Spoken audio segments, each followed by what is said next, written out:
Mau nggak antum dibilang sesat? Mau nggak ulama dulu yang bawa Islam ke sini disebut sesat? Kiai-kiai kita dibilang sesat. Mau nggak?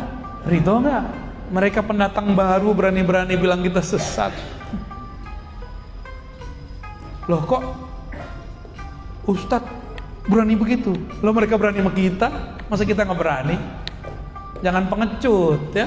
Intan surullah yansurkum. Jika kamu bantu Allah, Allah bantu kamu. Hilangkan keberanianmu dalam takutmu kepada Allah. Allah buat kamu seberani-beraninya orang. Ya, tapi jangan konyol juga ya. Ya pakai ilmu lah, jangan pakai emosi. Pakai akal, kolbu. Itulah dalil yang kuat. Al-Quran itu kan turunnya ke kolbu. Turunnya ke kolbu. Maka orang baca Quran tidak dengan kolbu, dia akan kemana-mana nggak jelas. Oke, balik lagi ya. Tarik ulur. Bumi, langit ini bagian dari benda. Aras pun benda. Aras itu benda, Pak. Mana dalilnya? Akhir surat At-Taubah. Wa huwa rabbul arsyil azim. Dialah Rabb pencipta aras yang besar ukurannya, mencakup langit dan bumi. Rabbu artinya pencipta. Kalau Rabbun di bawahnya benda atau karakter benda. Maka Allah lah yang menciptakan aras. Berarti aras benda bukan? Disebut benda besar, benda azim. Kelompok mereka mengharamkan satu keyakinan namanya ittihad dan hulul. Allah menempati benda. Tapi mereka meyakini Allah menempati aras. Main-main gak tuh namanya? Itu akibat filsafat materialisme, diambil separuh, dibuang separuh. Allah itu bukan benda. Mungkinkah masuk ke dalam benda? Mungkin gak? Ini benda bukan? Di dalamnya ada apa? Ada air. Air itu juga jisim, benda juga ini, tapi benda halus. Sedangkan gelas ini, kaca ini, benda kasar. Karena sesama benda, dia bisanya masuk. Allah bukanlah benda, tapi pencipta benda.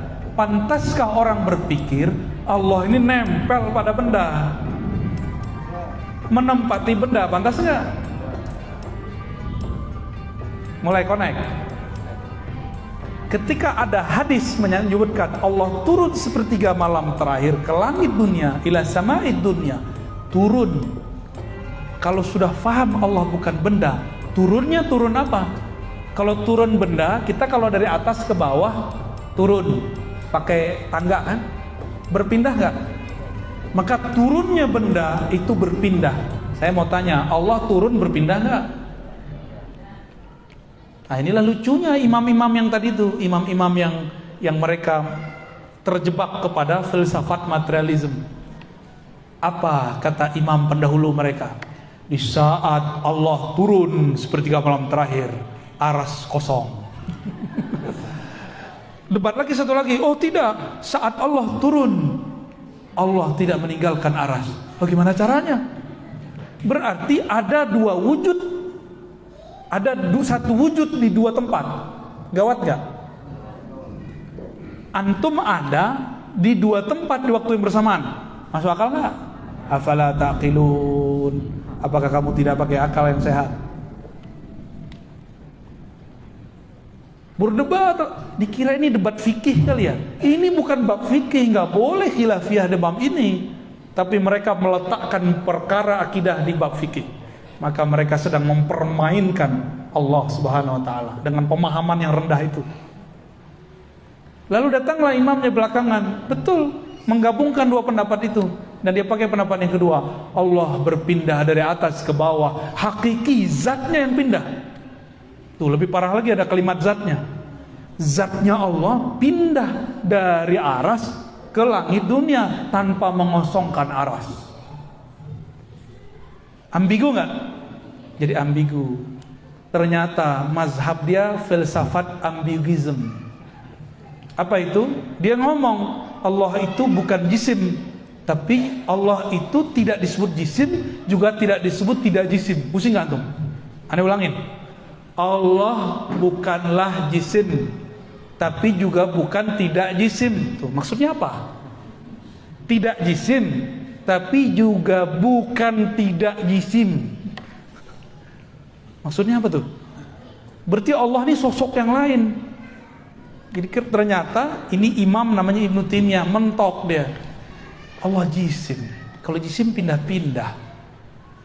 Tapi kan kalau Allah pindah aras sama siapa? Kalau berpindah dia jisim kosong. Oh berarti Allah itu bukanlah jisim, tapi juga bukan tidak jisim. Digabunglah itu. Namanya jam'u bainal mutadaddain. Menggabungkan dua hal yang kontradiksi. Itu adalah puncak kekacauan filsafat. Berarti dia berfilsafat gak? Itulah yang jadi akidah yang antum selama ini galaukan. Masih mau ikut akidah begitu? Akidah yang mengambil filsafat materialisme tapi membatalkan materialisme. Buat lagi jisim tapi bukan jisim. Nggak disebut jisim tapi juga tidak disebut tidak jisim. Kacau itu ya. Itu kitabnya sendiri, nggak sanggup dibaca oleh pengikutnya. Judul kitabnya nanti antum cari ya kalau berani. Dar'u ta'arud bainal aqli wan naql. Menolak kontradiksi akal dan nakal. Apapun kata ayat, akal harus ikut akal-akalan dia.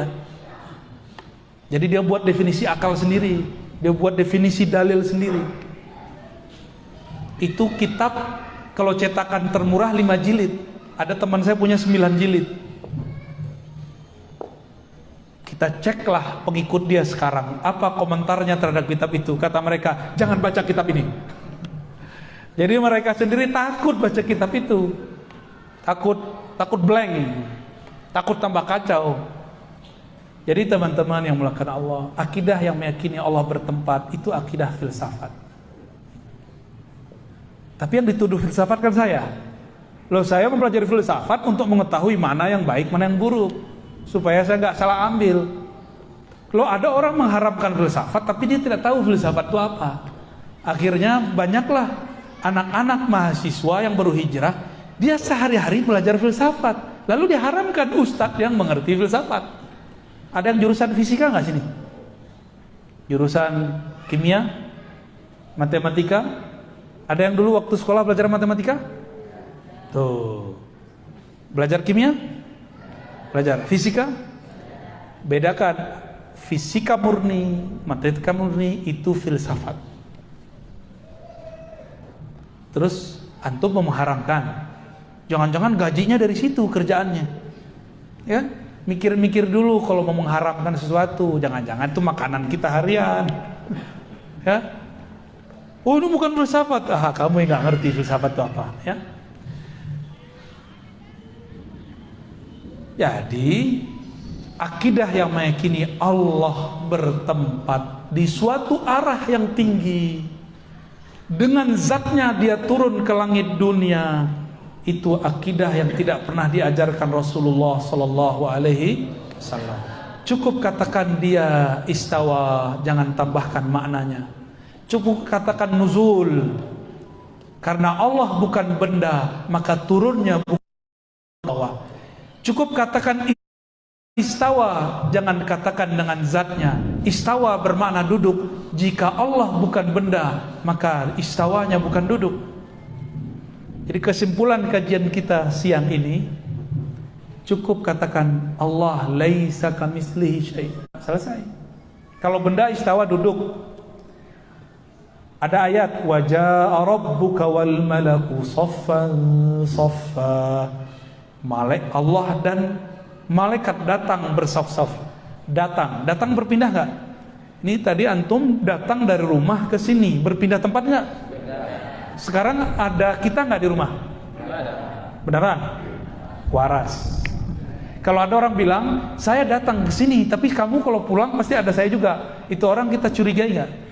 Kecuali dalam bab karomat sufia, itu ada babnya, tapi itu bukan bab jisim, itu bab cahaya. Cahaya mantul-mantul bisa kelihatan di mana-mana. Orangnya di sini, tapi dalam handphone kelihatan gitu.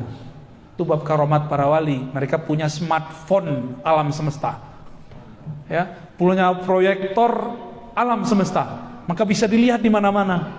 Itulah Rasulullah. Orang ucapin salam, Nabi jawab dimanapun itu. Itulah proyektor Nur Muhammad Sallallahu Alaihi Wasallam. Jadi ngaji tasawuf deh ya. Kita ngaji yang panas-panas aja dulu. Oke. Karena Allah bukan benda. Apapun sebutan di Quran mengenai karakter benda, datang, turun, bersemayam, semuanya kita katakan dia bukan benda kok. Berarti artinya tidak pemahaman seperti yang kamu bayangkan. Apapun yang kamu bayangkan, Allah tidak seperti itu, karena dia bukanlah benda. Kalau nggak benda bisa dibayangkan nggak? Dalam ilmu neurologi, ilmu psikologi, otak ini nggak bisa berpikir atau memikirkan sesuatu yang tidak pernah dia lihat. Oke? Yang bisa dilihat oleh mata, bisa didengar oleh telinga, yang bisa difikirkan oleh otak, itu bendanya harus jelas. Kalau enggak, angkanya harus jelas, maknanya harus ada. Ini enggak ada. Maka janganlah membendakan Allah. Jadi saya hanya menghimbau kepada siapa yang sedang terjebak pada pemahaman Allah bertempat. Saya tidak benci Anda. Ana uhibbukum. Ana cinta antum. Makanya kita buat kajian begini. Coba bebaskan pikiranmu dari memikirkan Allah. Boleh nggak mikirin Allah? Ana kasih tahu, antum membayangkan Allah bertempat saja, terbersit itu memikirkan Allah. Terbayang Allah di suatu arah, itu memikirkan Allah. Nggak boleh. Nggak boleh sama sekali. Ya, mau khusyuk nggak sholatnya? Jangan bayangin Allah di arah tinggi sono, di atas aras, kejauhan. Nabi ketika orang sholat, Nabi hilangin cara berpikir begitu. Nabi pakai bahasa kolbu. Kalau di kolbu beda dengan urusan akal. Kolbu merasakan kedetaan, keintiman dengan Allah. Kata Nabi, jika engkau sholat, maka rasakanlah Allah di depanmu. Bukan itu tempat, itu cuma rasa. Beda ya? Gimana? Udah pusing belum? Alhamdulillah. Kayaknya nggak mau ngaji lagi, amanin.